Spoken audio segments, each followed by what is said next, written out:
Hi, everyone. Thank you for joining us for this webinar. My name is Margie McHugh. I'm the director of the Migration Policy Institute's National Center on Immigrant Integration Policy. And we are just really pleased to see the breadth of organizations and institutions and actors that have joined us for this webinar today. As you all know, having signed up for it, we're releasing today some products that look at language access issues in the early childhood arena. And we just have a lot to dive into. So before we do that, let me just do a few, talk about a few housekeeping issues. As you can see up on your screen, if you have a problem accessing the webinar, please give us a call at 202-266-1929 or write to us at events@migrationpolicy.org. There's no voice Q&A for this, but we really love to get your questions very early on in the webinar and throughout it. We're monitoring the whole time, and it just really helps us either include answers as we're going along or just be able to organize ourselves for the Q&A portion so we get through as many questions as possible. So please use that Q&A function throughout the webinar. As you see on the screen, you can write to us at events@migrationpolicy.org or tweet us at Migration Policy or #MPI Discuss.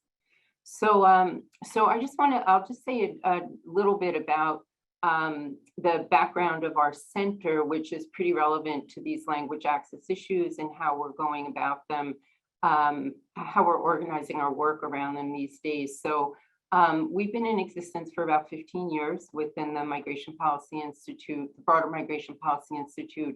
And over that time, we've put a really deep focus on education and training issues, starting in early childhood, progressing through elementary and secondary ed, and then also very much in the adult ed and workforce development space. So basically, education pipeline issues have always been a big focus for us, as has language access. And it's always, as all of you know, who are going across issue areas, language access is threaded across those. Also threaded across work that we do in health and human services or social services areas more generally. And then on top of that, part of our work at the national level is trying to improve the governance of integration policies. So language access issues are really married both to the issue arenas that we're in, and they're also a big part of our work at the federal level, trying to improve integration policies. And that's an important theme for this webinar, because while we're going to be deep into a lot of these early childhood issues today, we're also working with other, coordinating a working group with other civil rights groups and other policy organizations at the national level, trying to figure out what the opportunities are under the Biden administration, particularly with regard to the president's executive order. It was the first executive order that he signed upon coming into office, and it seeks to advance equity in federal programs. And so a lot of what we're going to talk about today are things that we believe can also be affected by federal actions over the next several years of this administration, and very much see that executive order and the work around it as a vehicle for that. So I'm saying all that at the outset because we know all of you are going to be thinking about what you can do in your own work as you hear this information, but just also wanted to flag for you that this other work is underway in case it's work that you'd like to connect to or add your voices and your experiences to. So on to today's releases. We are just really thrilled to get to be out there today, both with this brief, overlooked but essential language access in early childhood programs. The three co-authors of that are going to be presenting in a moment related to that. And then also we're going to have a quick overview of a lot of the data that's available in the fact sheets that are available for the top 25 states in terms of numbers of dual language learners. We work with a good number of groups and actors inside and outside of early childhood systems in a range of states. And many of them had said that in order to really understand and drive some of the work that they want to do on these issues, that having fact sheets that gave their state data would be very helpful to them.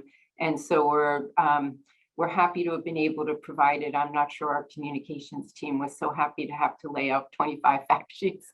It's a really big job, but we're hugely grateful to them for doing it, and just really thrilled to have this work out there today, as of today. So I'll just say quickly that I'm really proud to introduce my three colleagues who are going to be speaking today.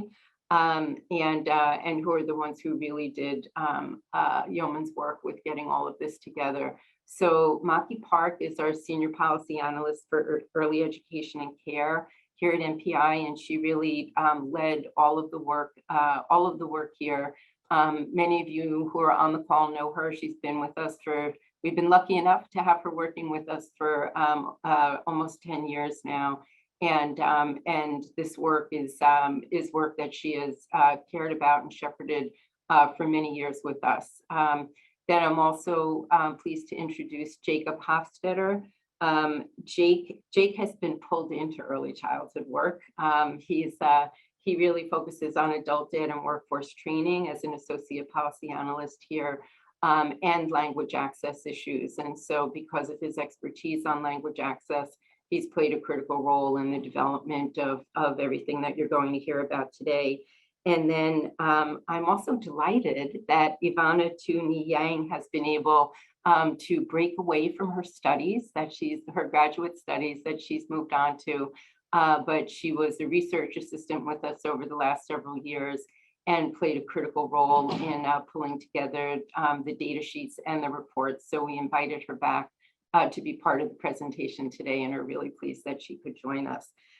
So I'm going to turn it over to Maki in a second, but I just wanted to remind you all again to please send in your questions throughout the event through the chat function, or by tweeting or via email to us. We just really love to get questions in advance. And any we don't get to, we promise we'll get back to you individually at the end around them. So Maki, let me throw it over to you. And again, thanks to everyone who's joined us today. Great. Thank you, Margie. And yes, thanks so much to everyone for joining us for this conversation today. I am going to start by just giving a quick overview of what we hope to cover in our time together.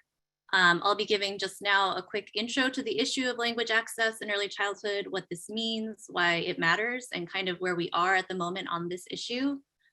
Jake will then be giving us an overview of what the law says, what are language access laws, how are they applicable to early childhood programs, and what does this mean?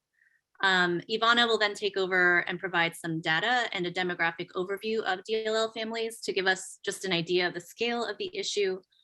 She'll also provide information about these households, evidence of the barriers they face, and then give a quick tour of the state fact sheets that we're also releasing today. And then I'll be back to talk about policy implications and opportunities for action to improve language access for DLL families. And then, as Margie said, we'll open things up to you all so we can answer questions that you have to wrap up our time. Next slide, please. So yeah, I'm going to just start by framing the issue that we're here to discuss a little bit of why we think this is such an important area for us to be looking at in the early childhood field. And I wanted to start by just breaking down what we practically mean when we talk about language access in early childhood. So as Jake is going to discuss with us, successful language access in a program is when someone's ability to speak English is not a factor in determining whether or not they can access that program. So whether or not someone speaks English should not cause a differential in terms of whether they have the opportunity to hear about the program, learn about the program, enroll in the program, and ultimately participate in the program. And as you all can likely surmise from the title of our brief and have run into from your own experiences, this is far from the reality for many early childhood programs. Whether we're talking about childcare, home visiting, preschool, we know that initially many limited English proficient communities who speak a language other than English at home are often much less likely to know that a program exists and it's available to them because of a lack of outreach and communication that they can understand, provided in places where they're likely to run across that information. They're also very likely to encounter difficulties in enrolling or registering for such a program, even if they were to learn enough about it and feel comfortable making the decision to enroll. The application form may not be translated into many languages as a starting point. And then, of course, there are also compounding factors alongside language that can prevent LEP and other DLL families from accessing programs at equal rates that are related but not limited to language access, including, for example, digital equity. You'll see in the data in our state data fact sheets that DLL families are less likely to have access to technology and to internet, where so much information and so many forms are now located. There might also be issues related to immigration status and fears related to immigration policy. Applications that ask for information like social security numbers can, of course, have a chilling effect as well. And then there's the question of program relevance. So once families are enrolled, this really gets to the heart of the issue of program quality and how we define quality in the field. But if a family is enrolled in a highly rated preschool program where nonetheless no staff speak their home language, program materials and information are not translated into their home language, and there's nobody that they can meaningfully communicate with about their young child's experience, is this a high quality program for that family? And depending on your state, this issue of language access and linguistic competence may or may not be reflected in the quality rating system at a foundational level. And these experiences also likely contribute to disparities in enrollment. Similarly in home visiting, which is such a relational model of program delivery, the idea of a family being served by a home visitor who does not speak their language and also has no understanding of their culture is unlikely to be able to deliver a program experience that meets their needs and builds a foundation of trust. The other point I wanted to touch on quickly too is that language access is not only an issue for families, it's also an issue for providers in the early childhood field. There are many LEP childcare providers who face significant challenges to registering formally in the childcare system and accessing subsidies and other forms of support because of language barriers. And this is such an important issue because actually we really need to be retaining and incentivizing these providers to stay in the field because they are the providers who are able to connect with families who speak their languages. So when we talk about equity in the early childhood field and equity for dual language learners, language access is so foundational to advancing this issue. It seems so basic, and yet we know that it's a heavy lift for programs and systems to really walk the walk in meeting the true intent of language access laws. Families with children who can benefit enormously from high quality services, but cannot reap those benefits if they aren't able to participate, need this change to happen. So I'm going to hand this over to Jake, who's going to tell us what the law tells us we should be doing on language access in early childhood. Great, thanks so much, Maki. I appreciate that. So as Maki mentioned, today I'm going to be speaking about the right to language access, as well as the federal civil rights requirements around providing language access, which also apply to early childhood programs. I'll walk through where this right comes from, who it applies to, as well as what are the implications for early childhood programs. And to conclude, I'll talk a little bit more about what additional regulations and rules around language access exist for the three major federal early childhood programs. So, broadly speaking, Title VI of the Civil Rights Act of 1964 forbids discrimination on the basis of national origin in any federally assisted programs. Supreme Court rulings, as well as administrative regulations issued by agencies over the previous few decades, have established that not providing access to individuals to public services because they don't speak English proficiently constitutes discrimination based on national origin and thus is not allowed under the Civil Rights Act of 1964. So what this means is that limited English proficient or LEP individuals have a right to meaningful access to federally assisted programs, and recipients of federal funding on the state and local level have an obligation to provide access to their services for LEP individuals. So these requirements cover state and local level recipients of federal funding, as well as those providers receiving indirect funding as well, which includes funding delivered through vouchers. So this standard of meaningful access, what does this actually mean? It means delivering accurate, timely, and effective communication at no cost to the LEP individual seeking services from a particular recipient of federal funding. Access to those services this also means that this is access to these services that is not unreasonably restricted, delayed, or inferior as compared to the access to the program or activities provided to those in the community or area of service who do speak English proficiently. This access is often realized through tools such as interpreting, the translation of written materials, multilingual outreach, the use of bilingual staff, and planning and evaluation processes on the part of recipients in order to ensure language access. It's also worth noting that the Clinton administration, via Executive Order 13166, extended this requirement to provide meaningful access to limited English proficient individuals to both federally conducted and federally supported activities. This means that the requirement to provide language access in federally funded activities applies to both those services run directly by the federal government, such as Social Security, those administered by states, such as the Child Care Development Fund programs, and those directly managed by local or nonprofit actors, such as Head Start programs. Could we move to the next slide, please? So what does this mean for early childhood programs and systems across the country? So any early childhood program that receives funding through the Department of Health and Human Services or any other federal agency must provide access to their services for limited English proficient individuals, including both children and adults. So this includes the 3 primary federal programs, the Child Care Development Fund, Head Start, and home visiting programs as well.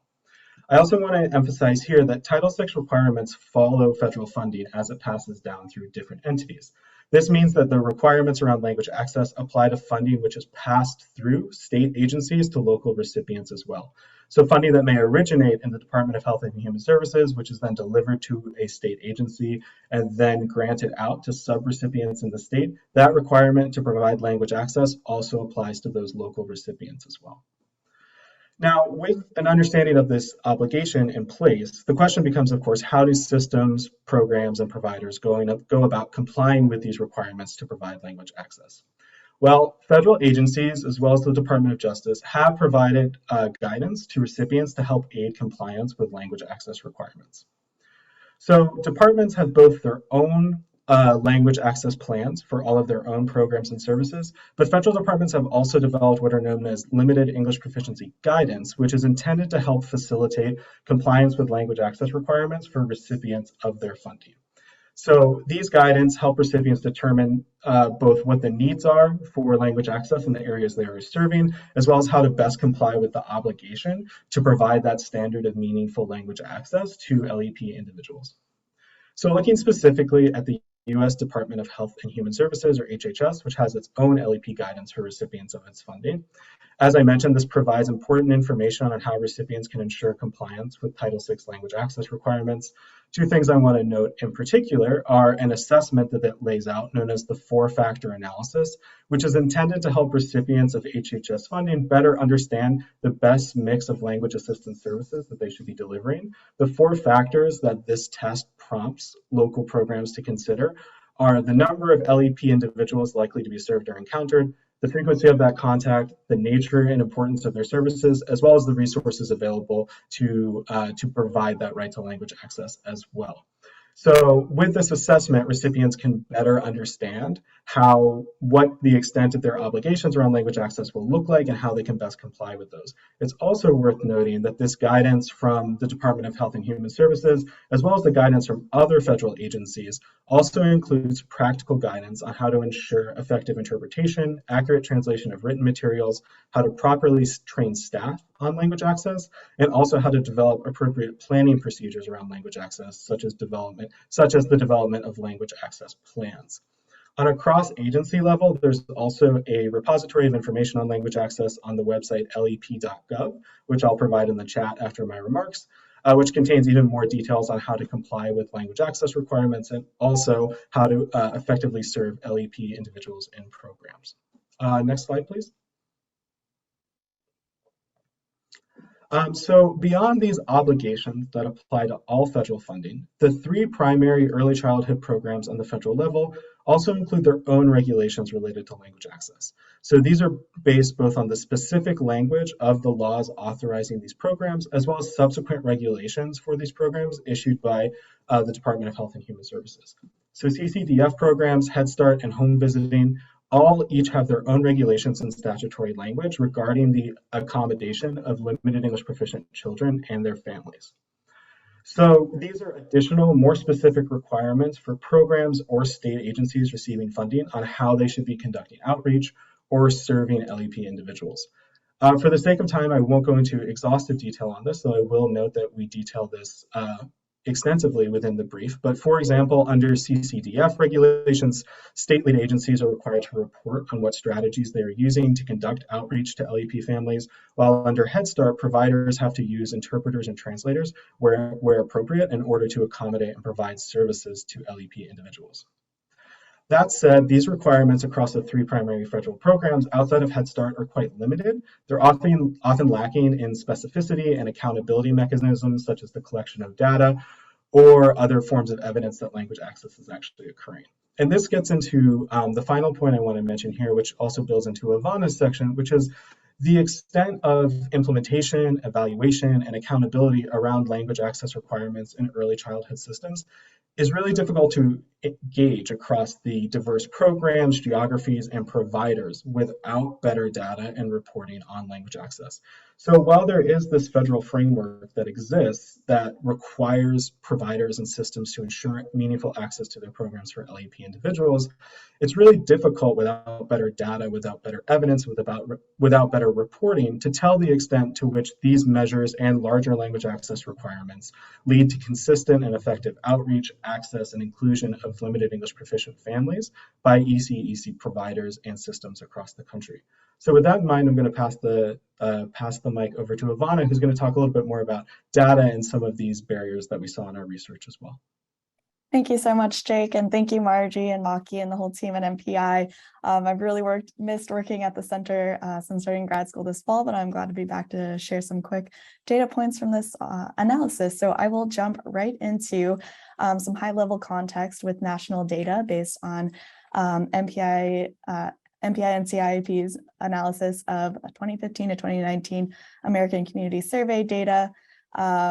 And we'll go right into the first point here. So out of all young children in the United States ages 0 to 5, 1/3 of those children are identified as dual language learners, and nearly half of those have at least one limited English proficient parent, meaning that the parent self-reported speaking English less than very well.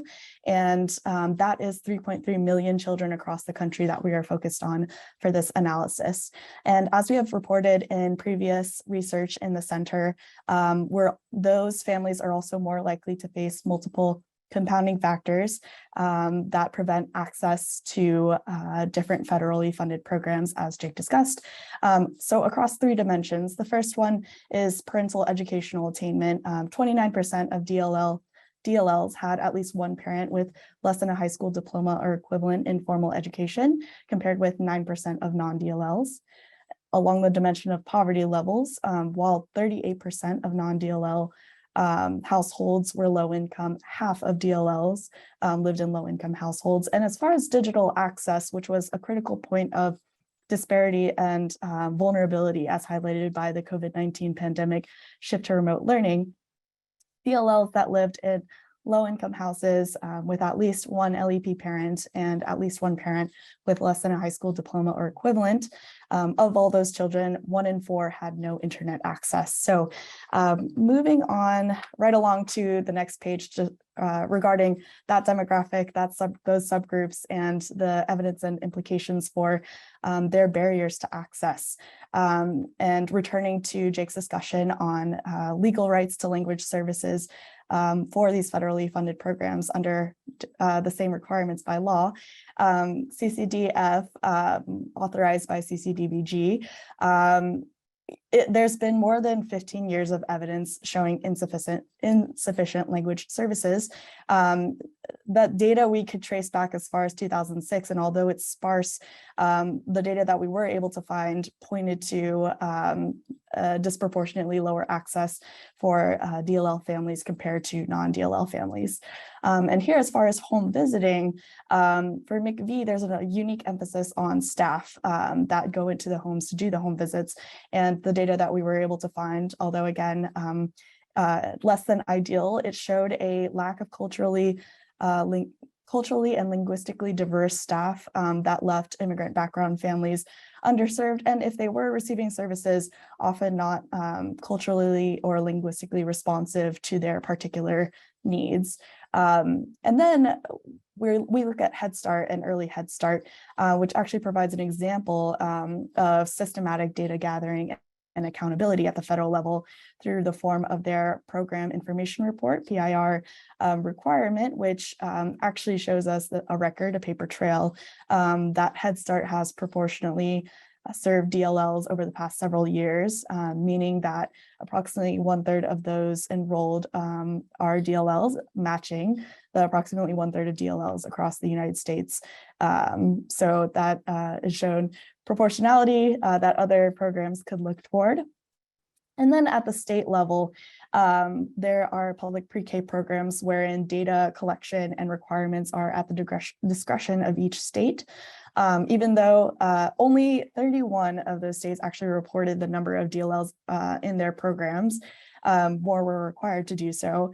And then of those, only 8 were serving DLLs proportionally compared to the respective state demographic profile. And we had amazing research assistants from our former intern Stephanie to help us with that analysis. So moving right along into the implications of linguistic diversity. So here we're looking at the top 10 languages other than English as a share of households that speak languages other than English in the home. I would like to draw your attention in particular to this part of the chart at the end, which represents languages number 11 and beyond that represent 1/4 of all DLL households speaking dozens of other languages that could not be listed here on this chart that are just as granular and even more granular than the languages that are shown representing approximately 1% of the population. So that's 1.9 million children speaking languages that are even more diverse than the top 10 in the country. So, and at the state and local levels, these less commonly spoken languages can represent even more significant portions of the population, considering how communities gather geographically based on cultural and linguistic factors.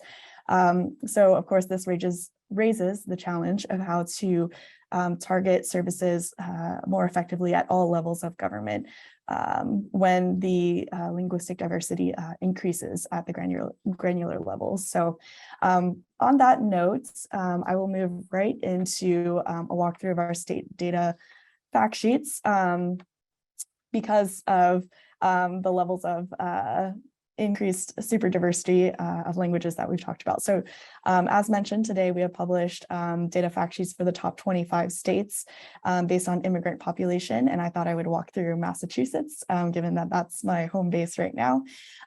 So I am going to do a brief walkthrough, but happy to take additional questions as folks look at their specific state fact sheets that are available online now. So each fact sheet here is focused on 4 dimensions. And within each dimension, we try to pull out brief top line points. These are the bullet points in the lower left that you'll see here. But the full data from which these are pulled are already available on the MPI website. So the first dimension that we are discussing is the language diversity, as mentioned. Here you can see in Massachusetts that there is also approximately 1/4 of DLLs that speak more languages than just the top 10. And lastly, I want to point out the second, third, and fourth dimensions on the next slide regarding low income status, formal levels of educational attainment, and digital access. So for educational attainment, for example, for parents, there's important variation by state that we noticed in doing all the different state fact sheets. Some parents have very high education levels, parents of DLLs, whereas some parents of DLLs had disproportionately low levels of educational attainment. And we wanted to share that full spread in this figure number 3. And then returning to the importance and cruciality of digital access in implications for learning gaps before and of course underscored during the COVID-19 pandemic shift to remote learning. We can see that at least here in Massachusetts, DLLs had disproportionately higher lack of access to internet and devices to be able to do remote learning compared to their peers. So with that demographic overview, I will turn it over to Maki for policy recommendations. Great. Thank you so much, Ivana, for moving through that dense and complex information really fluidly. We are really excited to get this state data into your hands and hope that it gives you just some good baseline information to go on in your advocacy in your states around language access. And we hope too that you'll reach out to us if we can provide any additional support in that process. And I know we'll have our contact information at the end of the presentation. And also just a friendly reminder to continue sending in your questions as we move toward the end of the presentation. I already see a bunch of great questions that have come in that we're excited to address. But before I jump into policy implications, I did want to kind of follow up on everything Jake and Ivana have said to sort of paint a picture of where we're at on language access in early childhood right now, based on what we know. You heard from Ivana that we have a whole section on disparities in access that show the under-participation of LEP families in a number of early childhood programs in the brief. So we do know that many key early childhood programs do not serve LEP families at equal rates, which raises concerns. What's more difficult is to prove that these disparities are a direct result of language access issues. And part of what makes this so difficult is exactly the lack of accountability that Jake spoke to in his discussion. We are currently doing a close look, for example, at state CCDBG plans, where states have checked boxes to indicate the steps that they're taking to provide language access services to LEP families. So this means that a state might check a box, for example, to say that their website is translated into other languages. Or a state might say that a translation and interpretation hotline is provided to increase access for LEP families and providers. But when investigated further, first of all, these pieces may not actually be in place at all. And if they are, it may be that the website just has a Google Translate bar that provides a barely comprehensible translation of its content. It may be that while there is an interpretation line available, that those who attempt to use it face wait times of several hours, making this a highly impractical way to actually get information. And this really is the kind of thing that we've been hearing from our partners at the state level. And beyond language access practices, we also know that many programs fail to collect data about home languages spoken and English proficiency of the families they serve. So in many cases, we're needing to make inferences and find proxy information to try to determine whether families are being equitably served at all. So as we're looking at these policy implications, we're really interested in finding ways to increase transparency, increase accountability, and make sure that the intent of the laws that Jake spoke about are carried through in implementation. We already know that the letter of the law is not enough to ensure inclusive services. On the other hand, including language about language access in legislation is critical to being able to build in accountability for the future. So you'll see our first recommendation is simply that as new programs are developed, as early childhood programs expand and new funding streams are hopefully created, we hope that we will see explicit language about DLLs and LEP families as a necessary but not sufficient condition to advance these issues. Ideally, this legislation would also be tied to explicit resources and a budget to realistically facilitate implementation. And regular reporting, monitoring, and evaluation would ideally also be written in to ensure that these laws are being appropriately translated into practice and outcomes. And then moving on to some of the other policy opportunities that we identify in the brief. Identifying DLLs in state early childhood data systems is also key to increasing accountability and giving policymakers the information that they need in order to truly respond to ongoing demographic changes and language needs in real time. Without this data, it's impossible to know whether LEP families and speakers of specific home languages are being equitably served. Having this information about children's home languages provides incredibly important context, especially as Ivana was showing us, given that languages that are spoken at a small scale at national or even state levels may be very prominent at local levels, which would call for targeted support. So this data advocacy around collecting information on DLLs is something we are always pushing on, just to make these needs known and visible. Next, we talk about finding ways to integrate greater language access accountability into state early childhood systems. And primarily here, we are talking about quality rating and improvement systems, or QRIS. In order to improve the responsiveness of early childhood programs to language needs, we need to be reflecting the importance of this issue in rating systems. On the one hand, incentivizing language skills by rewarding, for example, the hiring and retention of staff that speak home languages, but also requiring at a baseline that programs are able to provide translation and interpretation of program materials into the languages spoken by families they serve. The ability to provide language access and a language match for families should really be tightly woven into our concept of program quality, whether that's for childcare or home visiting or any program, if we're going to achieve equitable outcomes. The next piece we talk about is around program reporting and evaluation for existing early childhood programs. Both at the state level and at the federal level, there's a need to explicitly look at LEP families' access as part of program reporting, especially for federally funded programs like CCDBG and MCV. This is necessary, as we've been saying, to ensure that programs are complying with language access requirements that are written into the law. Programs should be required to provide evidence of compliance with language access requirements, a way to demonstrate that language services are appropriate and sufficient. Documents like written language access plans, certification of bilingual employees, budgeted expenses for language access, these are all examples of ways to demonstrate that services are being provided. We also talk about providing language access services through regional or community hubs. We know that providing sufficient language access can be resource intensive, especially in communities where a large number of languages other than English are spoken. States can consider supporting these efforts by providing hubs to meet particular language access needs, like translation and interpretation for less commonly spoken languages, to really be able to improve the capacity of individual programs and entities that are currently trying to provide these services with limited support.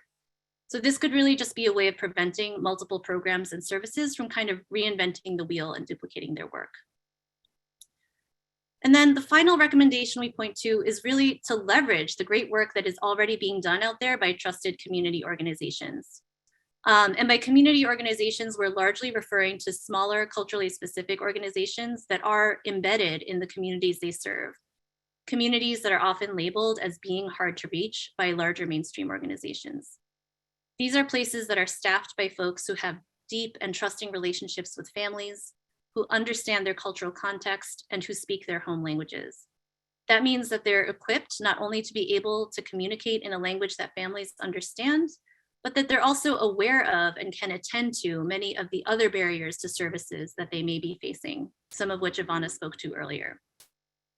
These are organizations that have deep skills and knowledge, but also tend to be smaller and have less capacity to apply for grants that could help them to expand and scale up their work.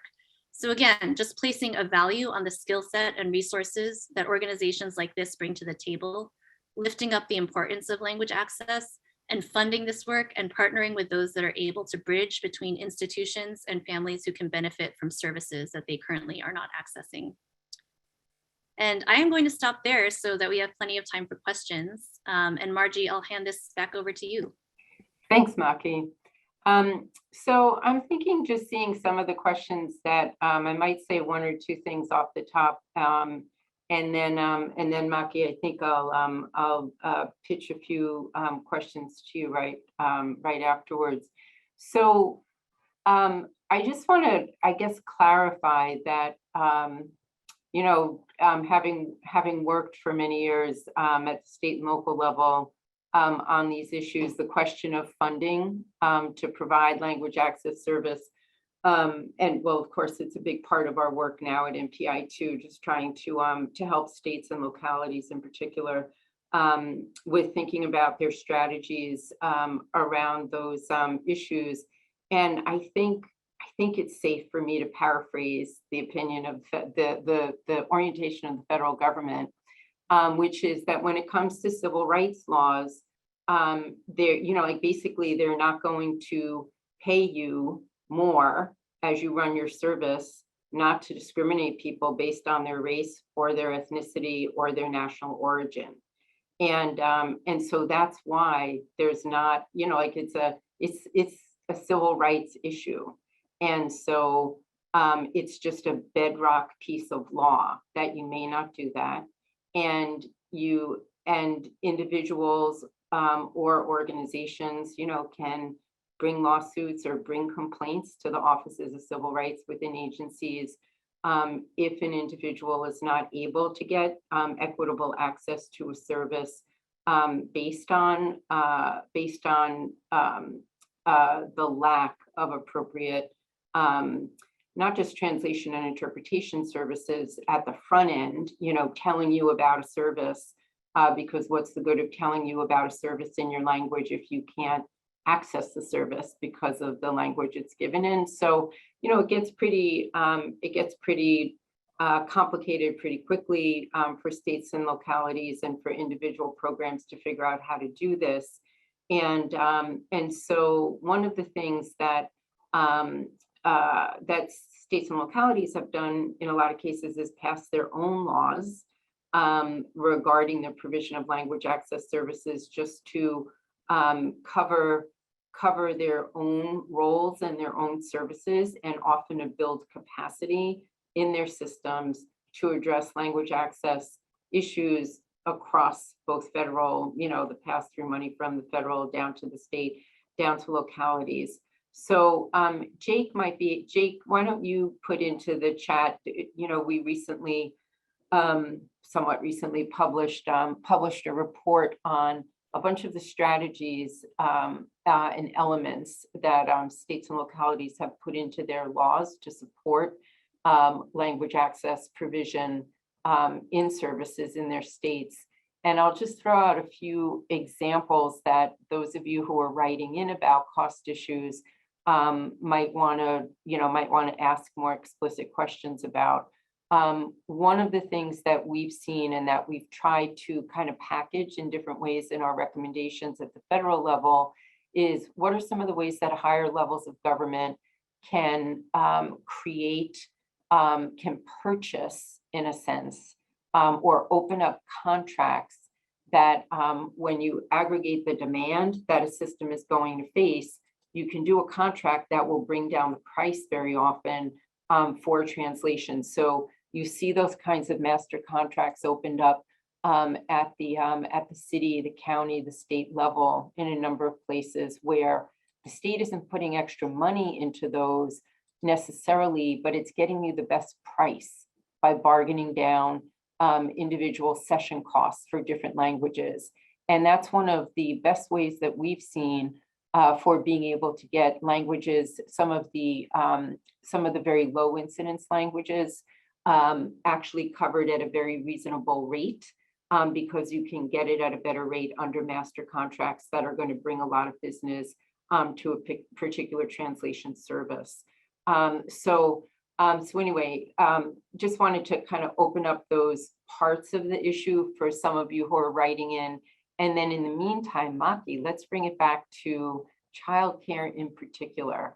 There are a few questions that have been raised that I'm going to just send your way now. One is, what has our research found in terms of language access potentially being different in certain early learning settings, for example, family childcare compared to others? And then also, what about access to mandated training in their preferred languages for early educators? And well, I'll just leave it there and give you the second part of the question later, but this is something you've written on in terms of the ECEC workforce and language access issues. And you mentioned it at the start. Maybe you could talk a little bit more about it now. Yeah, thank you, Margie. I love these questions because the diversity of the workforce and the skills and capacity of the workforce is so critical to being able to provide language access. And again, really gets to this heart of the issue of program quality. And yes, family childcare and more informal forms of childcare are far more likely to offer a language match and therefore language access to the families they serve. And when you look at, we put out previous reports actually about the immigrant childcare workforce, and there is a large proportion of immigrants in the childcare workforce, which is great news because it means that we have linguistic diversity. But when you look at the workforce and how it's stratified by the kinds of childcare provided, if you look at the more costly, the more formalized sectors of childcare, such as center-based care and formal pre-K settings, these settings have higher qualifications. They also have higher compensation. And this is not where you're going to find the linguistic diversity in the workforce. Kind of the lower on the ladder that you look in terms of the formality of the setting, the more likely you're going to find workers who speak the languages of the families they serve. And this really speaks to what program quality is for DLL families, as I was saying earlier. And yet there's a huge problem here because there's no way, or it's very difficult right now for immigrant workers to be able to move up that ladder, and therefore for us to advance and retain the diversity that we do have in the workforce. And in many cases, when you look even at more informal forms of childcare, like family, friend, and neighbor care, where there's a large overrepresentation of providers of color and providers who speak languages other than English, many of those providers who wish to become registered are not able to become part of the system at all. And that speaks to the inaccessibility of QRIS. It speaks to the lack of trainings in languages other than English, or potentially maybe Spanish and Chinese, but much less likely the other less commonly spoken languages.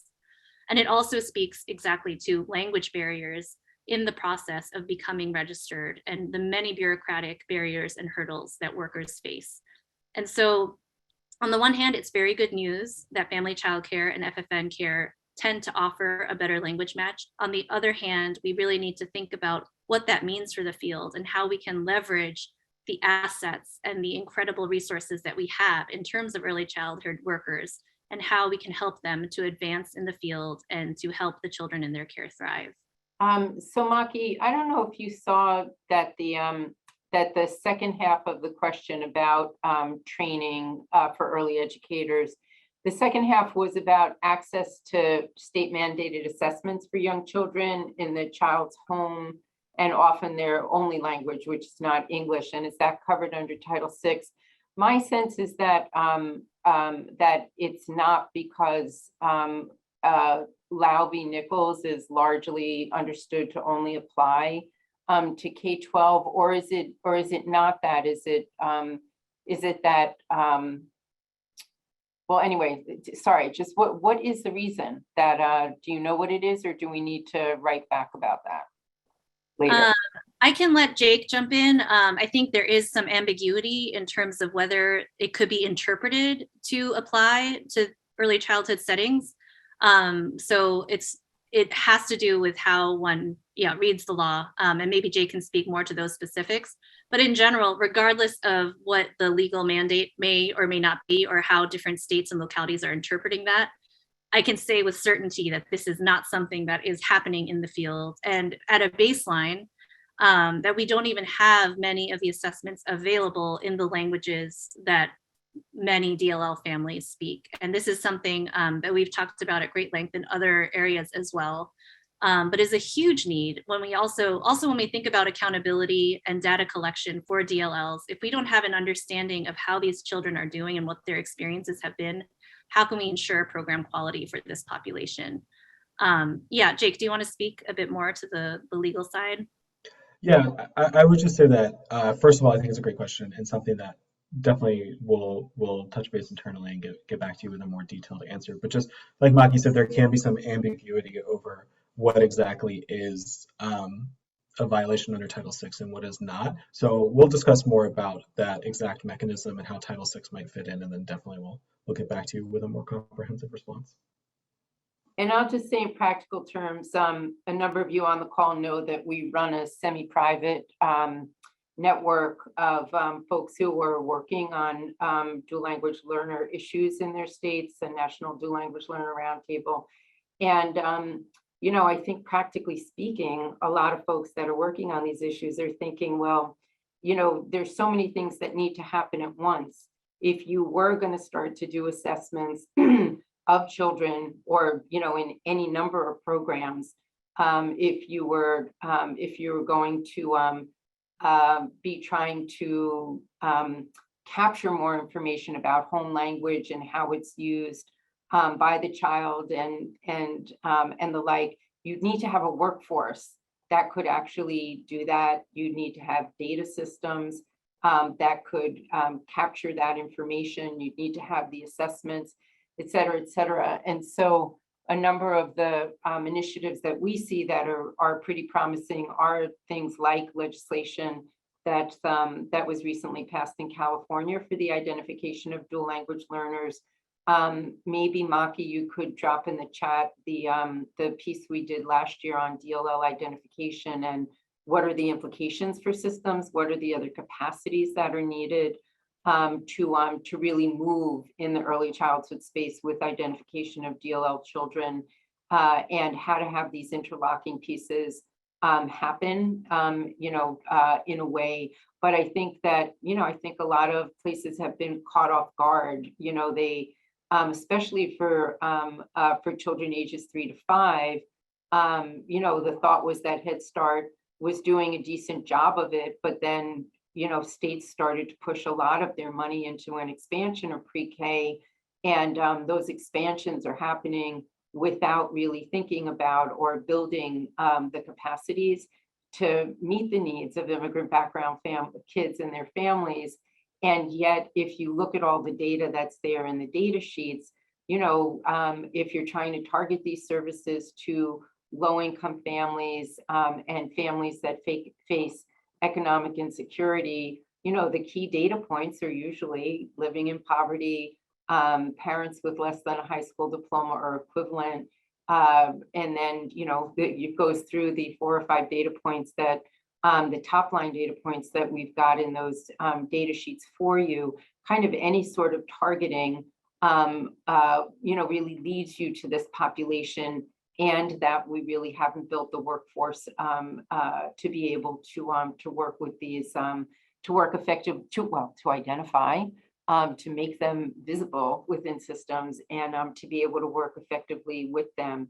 And so anyway, so along those lines, I would just say that's why we have a very big focus on DLL identification, and we're happy to share more. And I really have sympathy for a few people who are in big state agencies who have written in to say, clearly we need this data, but it is a huge effort to start adding new data points and systems. And you may not like my answer to, how do we make this a priority and what would that look like? But under Build Back Better, a major piece of the Build Back Better law that wasn't passed as part of the budget deal just a few months ago were the childcare provisions within it. And some of you may know that dual language learner children were called out as a priority population within that.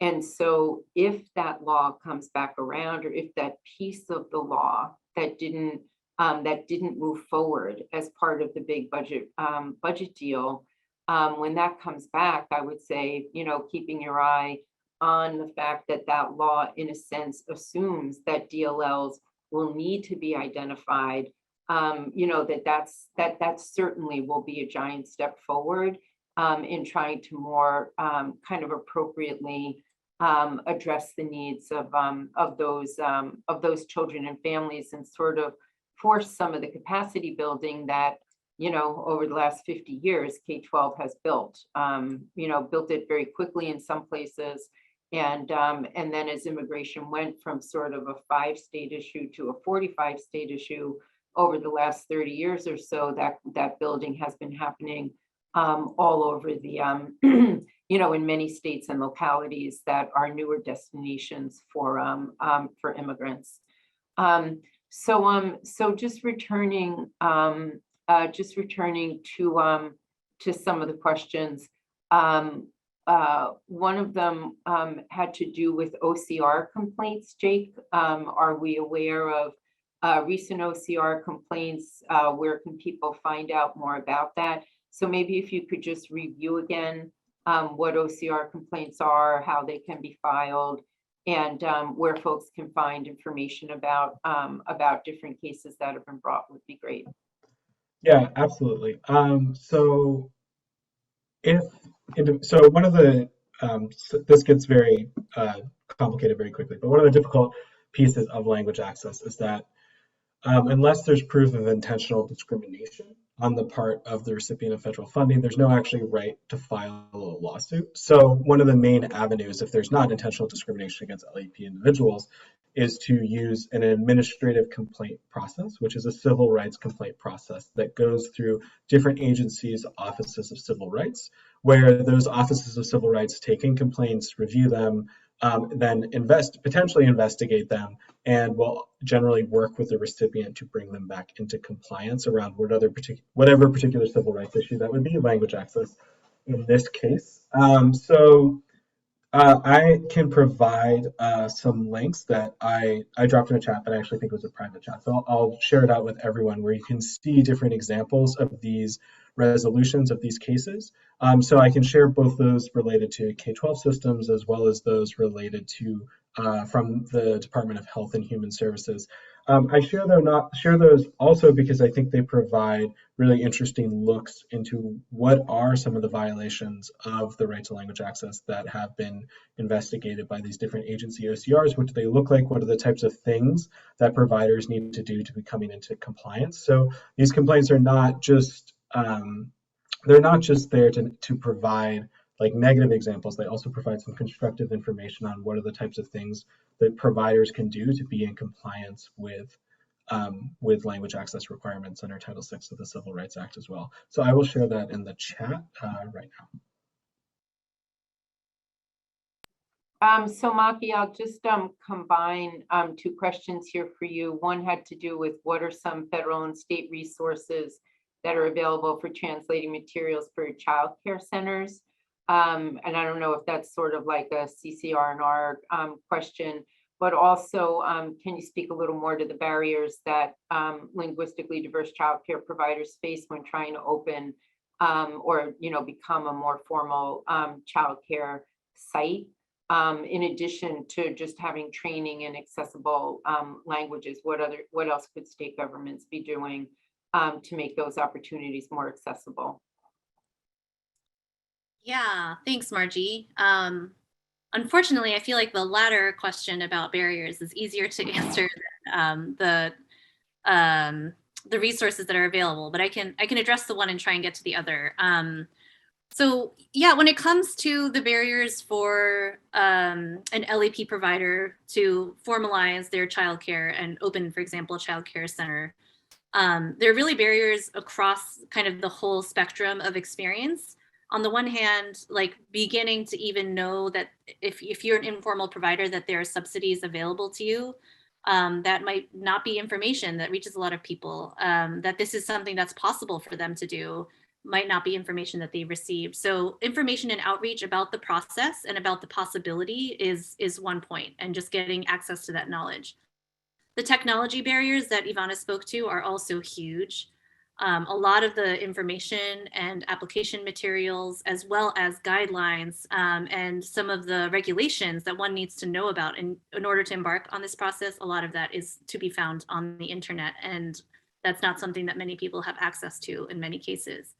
And then once you begin in the process, the whole kind of spectrum of the experience of QRIS implementation is also unfortunately fairly normative in the way that it's run. So if we think about, if you're familiar with, for example, the Eckers scale, which rates the environment that you're planning on opening a childcare center in, this often does not account for cultural difference in the kinds of environments where childcare might be provided. The CLASS tool, which measures the quality of caregiver-child interaction, also has a lot of culturally normative pieces built in, such as sustained eye contact, which might not be appropriate in certain cultures. So yeah, it's a kind of across the gamut. And then, but really, I think it comes down to this information imbalance, which is, even if the Eckers in the class were difficult to comply with and to get high ratings on, if those guidelines aren't translated into your language, you're already at a huge disadvantage in terms of knowing what you're getting into and what the possibilities are for you to increase your chances of getting a good rating. And the kinds of people who are doing the work of being QRIS evaluators, how culturally competent is that staff? And then also to the question of resources, but also just trying to address this issue of what states can be doing to make this opportunity more accessible, really goes back to our conversation about partnering with culturally specific organizations. There are amazing organizations like Candelen in Arizona, LaRed in Minnesota, similar organizations, I'm sure, across states that are really doing this resource intensive and skill-based work of walking alongside LEP providers to make sure that they can get the skills and go through the processes they need in order to become licensed. In a broader scale, I know Head Start also has quite a few resources, both in terms of guidelines and ideas about how to make programs more culturally and linguistically accessible, as well as some resources, which I can share. Looks like we're running out of time, so maybe not in the chat, but follow up with as well. Right, I think we may need to just follow up with folks with an email with a few additional resources that have both been suggested in the chat and also that we might want to include. I think I'll just respond to two things quickly. One was a question about any technology innovations that might support language access in ECE systems. I